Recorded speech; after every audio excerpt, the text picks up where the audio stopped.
Well, hello, HowToLifers. I love being able to be with you by video. I really thought I was going to be able to be with you in person. I haven't missed one of these retreats, I don't think. And now I'm not having the chance to meet some of you and see some of you again, all because I wanted to come, but my shoulder didn't. Yeah, you can probably see I've got this high-powered sling on because I've needed to have my fifth shoulder surgery in about 2.5 years. And I just finished a few days ago with my last surgeries. So I'm still in this sling, and in fact, it's very hard to do things like to travel. It's very hard to brush your teeth, very hard to shower. So I just am not. Yeah, I just decided I won't do any of that stuff. So you better be glad I'm not there. And yes, I am Jordan's grandfather. I'm sure you've been told that. He was our first grandchild, and he did such a good job. We put out a contract for 8 more. So yeah, we have 9 now. And Jordan, thank you for giving us a very good feeling about grandkids. Listen, I just have a few minutes with you, and I said we should talk about something important. So I said, well, let's talk about love. Let's talk about love. Now, I know that's a worldwide thing. And do you know, I had this curious question about, I wonder how many dating websites there are in the world. There are 7,500 dating websites in the world. I don't know how many of those you've been to. Some of the guys in the room, depending on your level of desperation, But there's, of course, some are real known. eHarmony.com, Match.com, ChristianMingle.com. There's some I'm not sure I should even call them to your attention, but you might want to know there's a gluten-free singles.com. Yeah. Now, but also there's a singles with food allergies.com. Isn't that nice to know? I guess that's so you don't do anything rash. And then there's, let's see, meetaninmate.com. Yeah. And they give cell numbers there, but it's not a phone. And then farmerwantsawife.com. Yeah, ladies, some of you may very well want to check that one out. Seacaptains.com. That's for real. Might be a good place to go find a first mate, I guess. I don't know. But anyway, and then there's, here we go, uglyschmucks.com. That's probably the one I would have used. Yeah, uglyschmucks.com. And then there's this weird one. It's howtowife.com. Wait. Oh, I'm sorry. That's howtolife.com. The surgery may have affected my eyesight. Listen, God actually, he doesn't have a website. But you look at all these websites and people are obviously looking for a heart match, right? Well, that's something God's had going on for thousands of years. He has going on right now. It might be the reason you're in the room right where you are right now, because God was looking for a heart match and he might have seen something he liked in yours. I guess if God had a website, it would be heartlikemine.com. I'm looking for people with a heart like mine. He found that in a guy named David, and the book of Acts, it says about him that I found for myself a man after God's own heart who would do everything I asked him to do. But listen to this. There's a worldwide search going on. And listen for what God's looking for.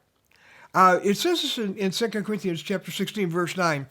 It says that the eyes of the Lord range throughout the earth to strengthen those whose hearts, notice, what's he looking for?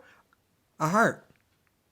To strengthen those whose hearts are fully committed to him, aheartlikemine.com. And so God is literally scanning this planet, 8 billion people. And every once in a while, his eye stops and he's like, that's a heart that I want to make stronger because I like what I see there. And I need some heroes, and I could make that guy into a hero. I could make that young lady into a heroine for me. I have a feeling that that's what brought the people together in the room right there where you are. And I wish I was.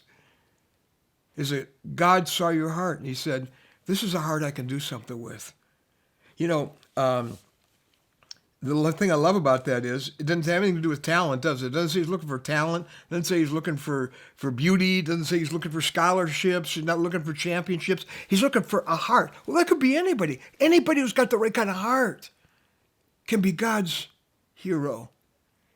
And I'd like to think that there's some real candidates to be that in that room full of HowToLifers, because it's been that way every time I've been with you. I got to thinking about HowToLife, and I'm just going to share this with you guys. The last couple of days, because I'm recovering from surgery, so I have some extra time, and this story out of the Old Testament that you may have never heard before. It's not very well known. You probably don't even heard the names maybe of the guys in it. But it is so inspiring. Now let's stand back and take a look at our situation today. First of all, I want to tell you that it is very obvious to me and a lot of Christian leaders that God is up to something big, really never before stuff in our world today. And he's looking for people to include in it. Because time is short. We've never been closer to the return of Jesus than we are today. And I don't think the world's ever looked more like the world Jesus said he would come back to than it looks today. And I jotted down some things just kind of about our world today. There's never been so many lost souls. There's 8 billion of us. 150,000 people go into eternity every day. Will go into heaven or hell today, tomorrow, the next day. 8 billion lost souls. There's never been so many people who needed Jesus. And there's never been a generation in this country as lost as yours. And that Gen Z thing is all over the world, wherever you guys are from. So some of the most important battles that have ever taken place on this planet are spiritual battles, and they're coming, or they're already here. And where are God's people? Getting their armor on, getting their weapons ready?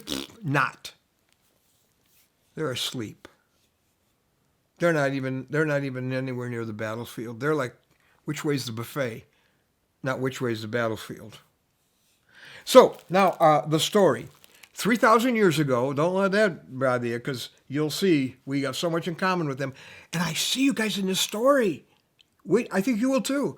3,000 years ago, and God is recruiting this, a rebel army, a rebel alliance.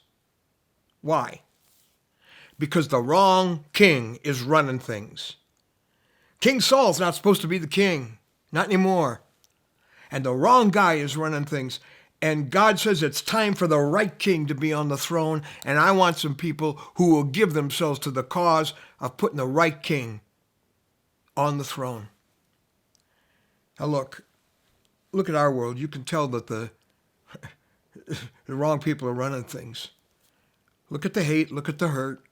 Look at the brokenness. Maybe your own family. Look at what's happened to your friends. Look at all the dying. Look at the suicides. Look at the depression. Look at the addiction. Hello? The wrong king is on the throne in so many lives. So, in the midst of all of that, God raises up these heroes. And again, you probably never heard their names, but their names aren't all that important. They're called David's mighty men. Now, David was God's choice. He was God's man to be on the throne, but he wasn't. And the Bible tells us, and I'm actually in First Chronicles, God thinks these guys are so important that he's actually got their story in 2 different books of the Bible. But it says, day after day, men came to help David until he had a great army, like the army of God. Now, God's building an army, see? He's building an army to get the right king on the throne. And it says this, these were David's mighty warriors. They together gave his kingship strong support to extend it over the whole land. Now, how dedicated were they to this? Well, it says here they were fully determined to make David king over all Israel. They were of one mind to make David king. So this is all about the rightful king sitting on the throne. These guys were utterly amazing. I mean, they were like the Jerusalem Jedi or the Nazareth Ninjas. Let me just tell you real quick about some of them. One guy's name was Joshua Bean, and he was one guy who took on 800 Philistines and killed them all. One guy versus 800. This is not some Marvel Comics guy. These are real people. There's this guy named Eleazar. And in the middle of Israel being in a massive retreat and all running from the battlefield, he runs to the battlefield, and it says he stood his ground and took out 300 people. 300 enemy, just like a guy named Abishai. Benaiah, he takes on a 7.5-foot dude. Yeah, who is got this massive spear.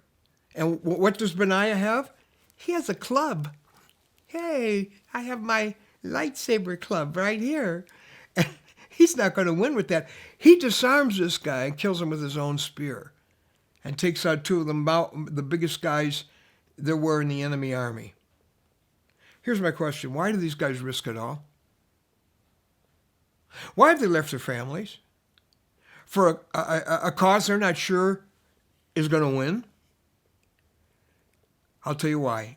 If you remember one thing, remember this. They found the one thing that was worth everything. They found the one thing that was worth giving everything they had to.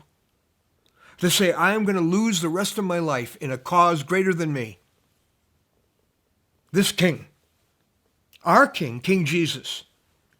Think of the difference it would make if he was running families, if he was the rightful king over your school and your community and the lives of your friends and all over this world.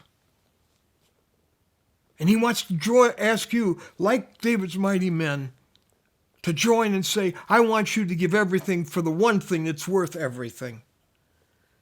And that's the cause, the greatest cause on the planet. And I believe HowToLife is a part of a move of God in that direction in your generation. I think one of the reasons, even though people in this room right now, you guys are from different states, you're from different nations. Some of your first language is a different language, but you know why you feel so close? It's because you have a common cause, and there is no greater cause.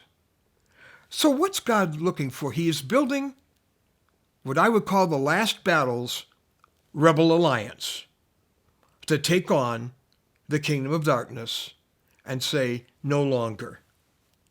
What's he looking for? What's he looking for in you? You just want to be in on that? You only got one life. You can't be any more important than this one. So he's looking for a heart that nothing else can have. Jesus has got my heart. I'm sorry. There's nothing else that can have that heart. But guys, the pull on you, the culture calls, live for now. And so we're all living. Don't worry about the future. Just do what feels good now and enjoy your freedom now. No. I love what Paul said in 2 Corinthians 4:18. He said, we don't look on the things we can see because the things we can see aren't going to last. He said, I'm looking at the things that I cannot see that will last forever. God wants somebody with eternity eyes. You want to be that person?